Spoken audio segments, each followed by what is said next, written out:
Ladies and gentlemen, while the US Fed had for a long time suggested higher policy rates, it signaled 1.5 weeks ago a pause in the interest rate hike cycle. In order to explain this emergency braking, one must bear in mind that the Fed has been sharply criticized by President Trump for some time.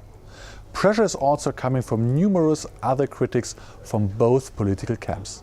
They are bummed by the fact that in the wake of the great financial crisis, the Fed took on more and more tasks that democratically elected politicians were supposed to perform. A Fed under political pressure is more careful than ever not to make any mistakes. It does not want to expose itself to the accusation of damaging the economy through too many interest rate hikes.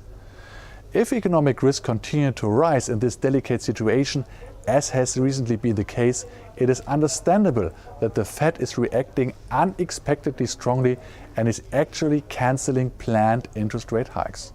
The issue of independence also plays a role at the ECB, which is dominated by the representatives of the highly indebted countries from the south of the monetary union. Now that economic indicators are falling, they are pushing for further monetary easing. We now assume that the ECB will ease its monetary policy somewhat at its next meeting in March.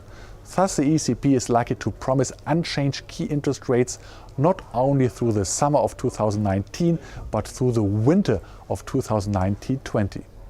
In addition, it will probably decide to offer banks new multi-year loans, so-called ELTROs. The changing monetary policy naturally has implications for the financial markets. For example, the end of the US rate hike cycle has regularly burdened the dollar. Another argument against the greenback is that the political pressure on the Fed should become more visible over time. Thank you very much for your attention.